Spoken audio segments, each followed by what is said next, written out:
Yes, hi. Hopefully you can see the screen. And so I'm Dr. Barbara Mitra from the University of Worcester, and my colleague is Dr. Hasnaa Chakir from the University of Sultan, Moulay, Slimane. And we're presenting on behalf of our colleague who couldn't make it today. So let me move the slide on. Hasnaa, are you here? So this is going to be a joint presentation, hopefully, between Hasnaa and myself. Dr. Barbara, just a small request. We can't see your face. If you could just adjust your camera, please. Yeah, it's better. Is that better? Thank you. Yeah. If you could just, adjust it a little more and bring it down, the camera. We can see half of your face. Is that better? Yes, much better. Thank you so much.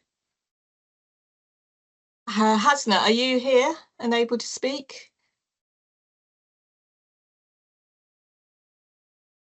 If not, I will speak for Hasnaa.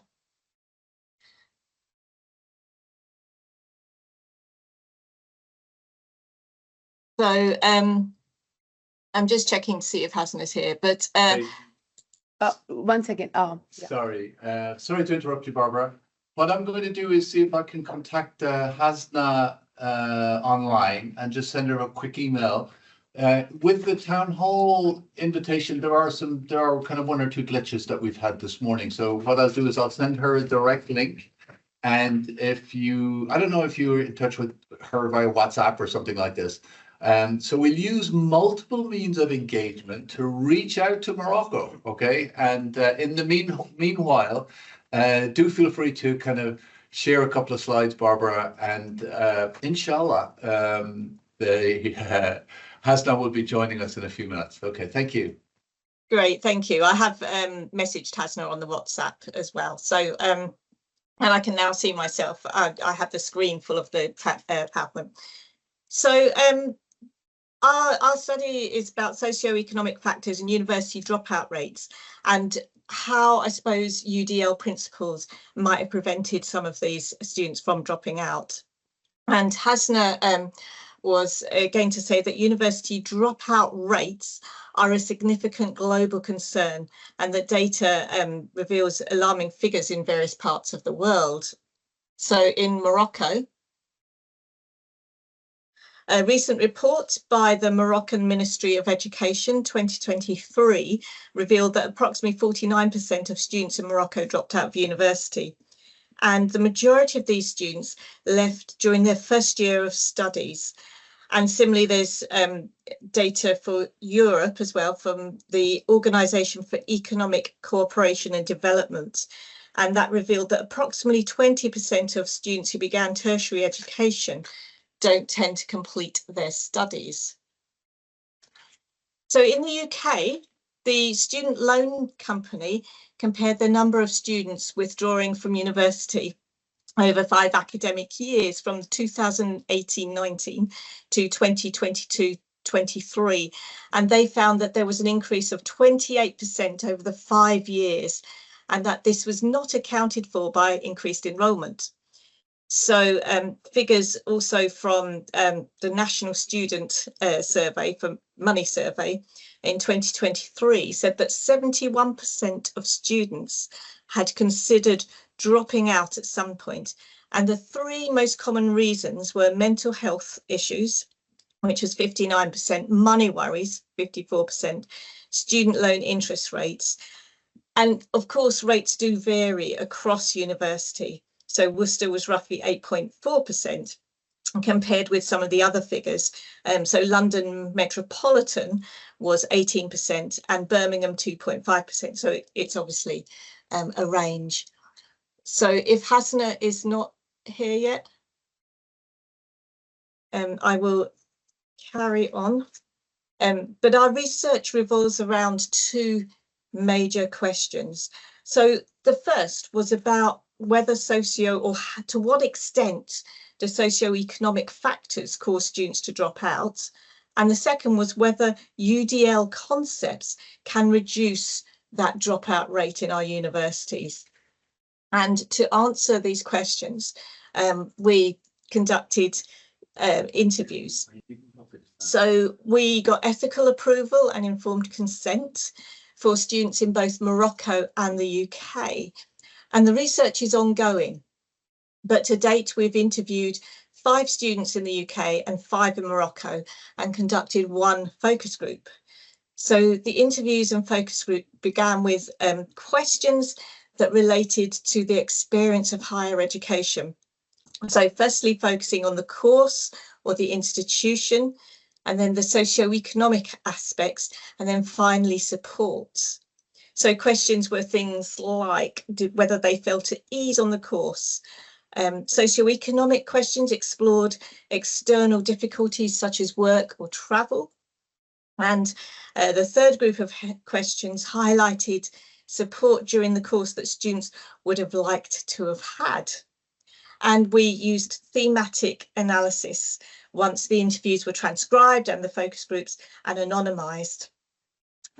So we used thematic analysis to uncover the themes and sub-themes as Braun and Clark as a useful method for identifying, analysing and reporting patterns within data. And this is ongoing, so we're looking at the codes and we're revisiting, moving things around. So the transcripts are being read and reread. So this is kind of preliminary findings that we have.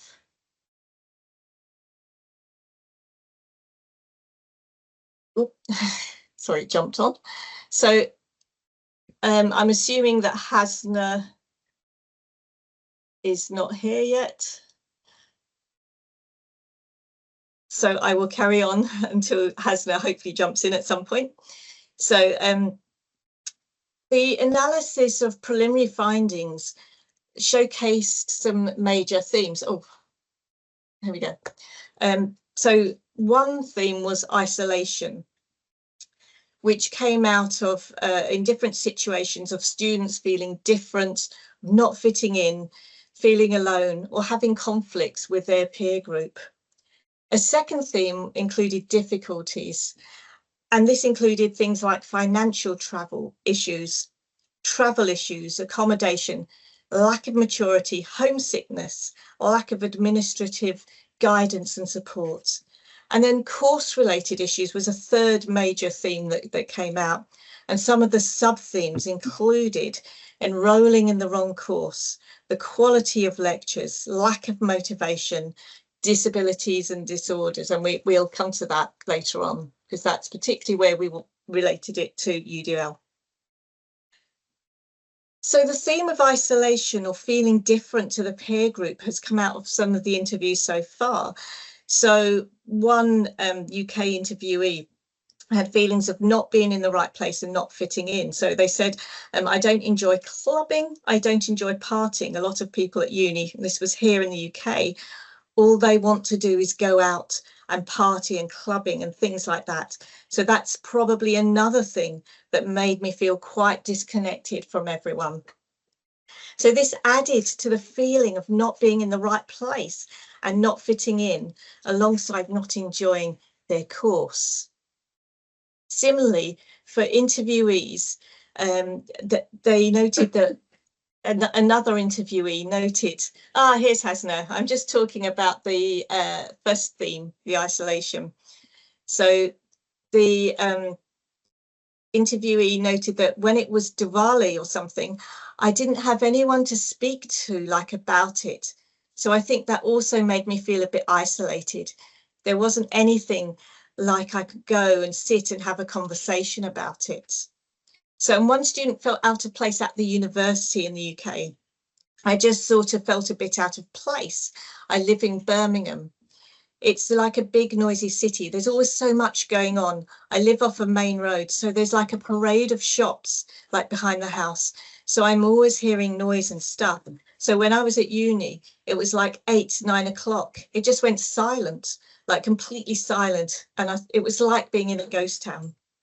And sometimes there were conflicts with peer groups, which could add to that sense of isolation. So another student noted that their friend created a drama out of her wanting to leave university. and they implied they should have told her before anyone else, and that when they looked back, some of the things that they used to say, it wasn't something that you would say to a good friend. So over to Hasnaa on the theme of difficulties. And you're muted. Is it okay now? Can you hear me?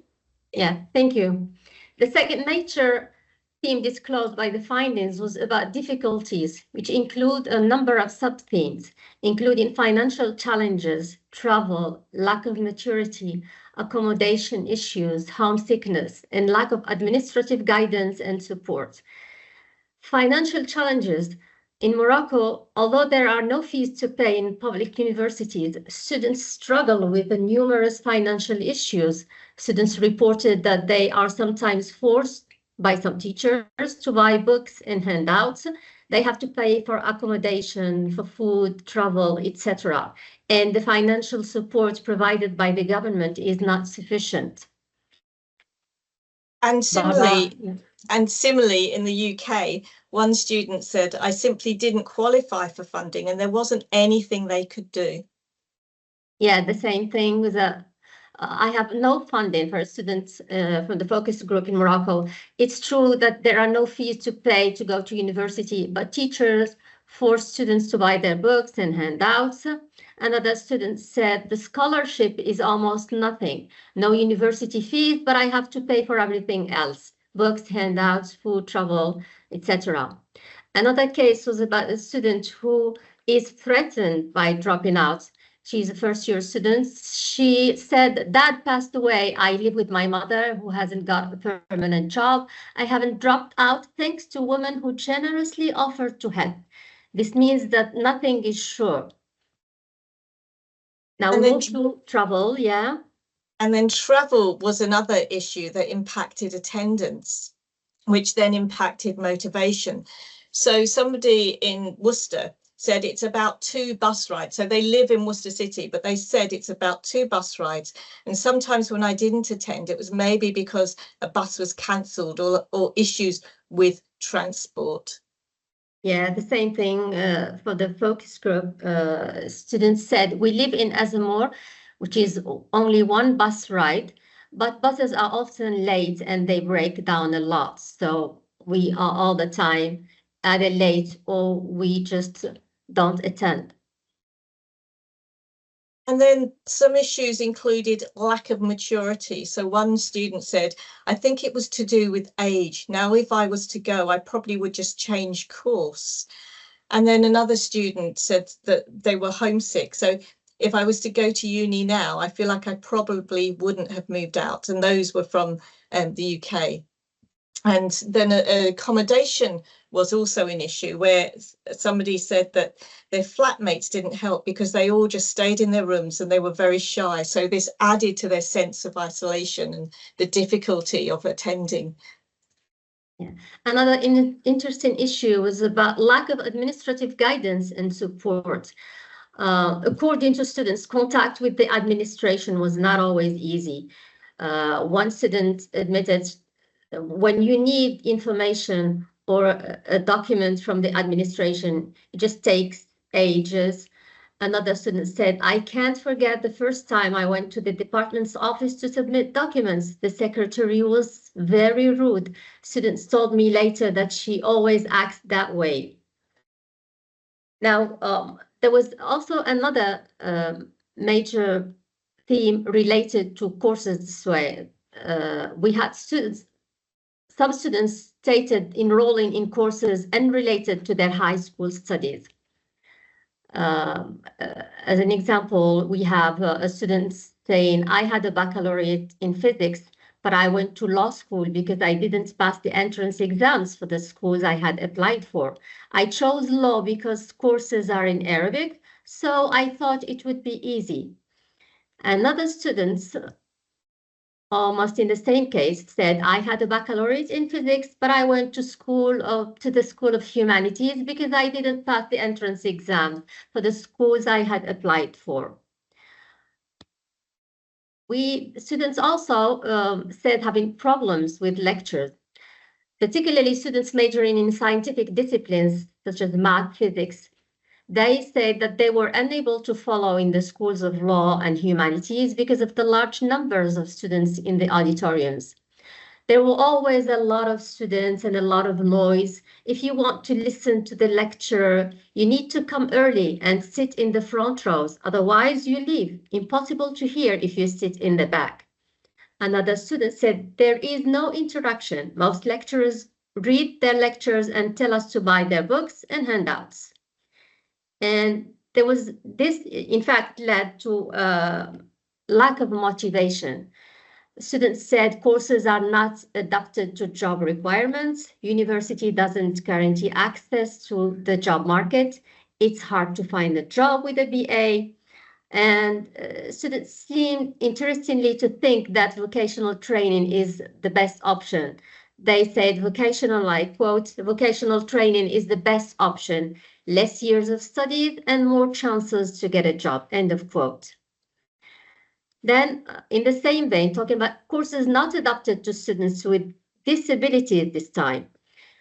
Now, although the existing laws in the UK and Morocco stipulate that students with disabilities should receive all the help they need to study in adequate conditions, reality seems to be quite different. Interviews with students shed light on a number of challenges they have to face. And here are some examples with Barbara. So one student said that they had hearing loss and they wear hearing aids, and when they arrived at Worcester, nothing was set up, and sometimes they didn't want to cause a fuss. It just sort of seemed to get brushed aside, and the student said if someone's got a disability, they need to sort that out and act on it and take it seriously and offer support. Another example is with a different kind of disorder this time. A student in an engineering school said, I have ADHD and nobody understands. I gave the doctor's report to the school director. What he said shocked me. He said, you have nothing to do in an engineering school, enroll in some easier stuff, end of quote. Now we'll move to the findings of our preliminary studies with Barbara. The floor is yours, please. So some of the preliminary findings, and of course this is ongoing research, reveal that university dropout rates are influenced by several factors, and most of which were fairly similar in both the UK and Morocco.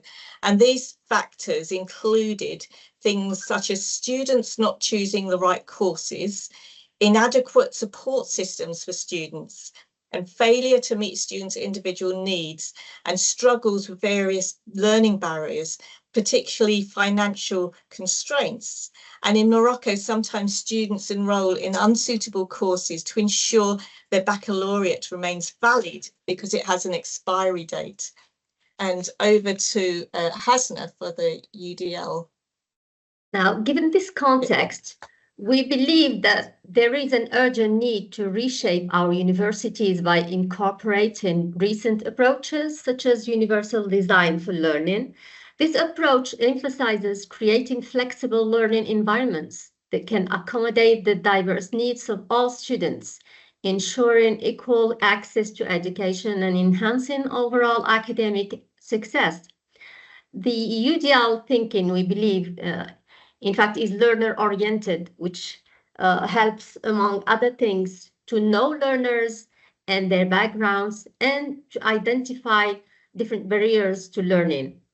It seems that UDL would be a clear invitation to decision makers and all stakeholders to prioritize learners in their university-related projects. To conclude, this study demonstrates that reducing and preventing university dropout rates requires the serious commitment of various stakeholders. Key measures for us include establishing committees to review students' cases and provide targeted assistance, implementing robust program advisory services. 3, offering more individualized support, particularly in countries such as Morocco. 4, enhancing mental health services and providing coaching for students. 5, providing tailored financial support and advice. 6, improving the quality and availability of public transportation. 7, raising awareness of effective teaching methods for large groups. Thank you. Thank you. Thank you so much, Dr. Barbara and Dr. Hasnaa, for sharing your insights. Particularly, I would like to open the floor for other participants to speak up, ask questions, or give feedback. But before I do that, I want to say I'm also an international student at Boston College. I am from India, and all the themes that you highlighted, especially regarding the isolation and the difficulties, I totally resonate with that, especially on the days when you have those festivals. For example, you gave this example of Diwali festival, and it's just weird that nobody wishes you, and you also cannot wish the other person because they don't know that it's Diwali or it's a big festival in India, which matters to me. So especially on those days, international students do feel left out and they feel isolated. And so it makes me wonder, I was just wondering about a couple of things. One, in your recommendations, as you have said that there needs to be a committee who should look at the cases, like special cases. So I'm just wondering who all would be included in that. Do you also see the residential life on campus being involved in it? Because a lot of international students, like I also stay on campus. So if my professors are not inclusive, if I am not getting that space in that classroom to share about, say, my Indian context, but probably in rest life or in residence halls, I might have that opportunity. So I'm just thinking about all of these possibilities because I also feel that it's a big issue, especially for international students, to feel that sense of belonging. So that's my first question. Like, who all do you anticipate to be in the committee that will review all the cases? And two, did anyone, did it come in your like responses or interviews that people said that we should have done better research? Like personally, I feel that sometimes I wonder, knowing that this social context of education here or the social context of the country, I sometimes feel maybe it was a wrong decision to come to the West or in a society which is very individualistic. Not West per se, but yeah, the society which is individualistic. So should have chosen a country which had more of like a communities there, so that I could have felt more included in that, or maybe would have felt more welcome instead of blending in. Yeah. Yeah. So one thing I've been thinking about that would have helped some of the students, particularly with regards to Diwali, was that we really missed the interfaith chaplain that we had here in the UK, because that was somebody that tended to gather people together and to kind of support students of all kinds in terms of things like that, actually. I don't know if Hasnaa wants to pick up on anything else in terms of who should be on the committees. Yeah, I mean, I was thinking about the case of Morocco, for instance. We feel that mainly teachers, I mean, are the main persons who should be in the committees. But at the same time, we need to have coaches and people who, I mean, can in fact, they can play the role of a mediator in case there are conflicts with some teachers or with the administration itself. So we need people who can listen and be a bit neutral. Mm-hmm. And one thing that one of the students said to me was that when they were actually ticking the boxes to withdraw from the university, it felt very much like a tick box exercise. That's it, you've gone. They really wanted to talk to somebody. And actually it was at that point that they might have been encouraged to look at other courses. Because that was a question we asked as well, was whether they had considered other options and other courses. And I think some people felt it was a bit kind of, kind of go away, that's it, you're not here, rather than talking through. Maybe the committee could also kind of have a bit more of a kind of an interview with students who are thinking of leaving. If I may, Barbara, we just had the same case last week with the students who wanted to withdraw from engineering school. And in fact, the administrator just called me, but not say officially there is no committee, there is nobody to care, but they just didn't want her to withdraw. And nobody knew the exact causes until she talked to us. And she said that she's been struggling with the financial problems because she couldn't receive a scholarship and so on. But I said that in this case, that was just an initiative from the administration to try to ask questions. But there are a lot of cases, as we have seen during the interviews, that where the administration doesn't care. I mean, if you want to withdraw, you just leave. The second part of your question was about the social context and whether students kind of did make the wrong choice. And I think some students said to me that they, in hindsight, they'd made the wrong choice, and particularly in the context of the next step after studying. Everybody's going to university. They didn't know what to do, so they just went. They knew somebody on a particular course. It was a very vocational course, very specialised course. They hadn't really given it much thought. So that was why for them it was the wrong course. I don't know if Hasnaa wants to add anything. Yeah, I thought you asked in the question, you said that maybe one of the questions students may ask is about the choice of an individualistic society rather than a different one. I just want to say that this nowadays, I mean, if you see what's going on, we are kind of living within a globalized type of society where individualism is present and is there all over the world, not necessarily in Europe or in different. Now, I tend to see that even in Morocco, there is now less understanding and less empathy towards people coming from different cultures and so on, because everybody is so focused on themselves. So yeah. All right. Yeah. Thank you so much for answering my questions. We have a question from Maureen here in the chat, and one second. So it's mentioned that retention is a global issue in higher education. The attrition rate at 50% that you mentioned early on in the presentation is quite stark. Did you find that this work has proven to address this challenge? Not yet, because this is just we're just at the stage of gathering data and gathering information. So we haven't really published anything yet, but we hope that it will help in terms of kind of these issues. Right. I mean, particularly in Morocco, I mean, the rate is really alarming, and the ministry is trying.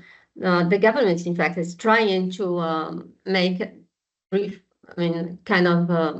reforms, but nothing is clear up to this day. We still don't know how they are going to fix this problem of attrition. Yeah. All right. Thank you so much. Do we have any more questions, comments? Feel free to jump in or use the chat box to ask any questions or write any comments.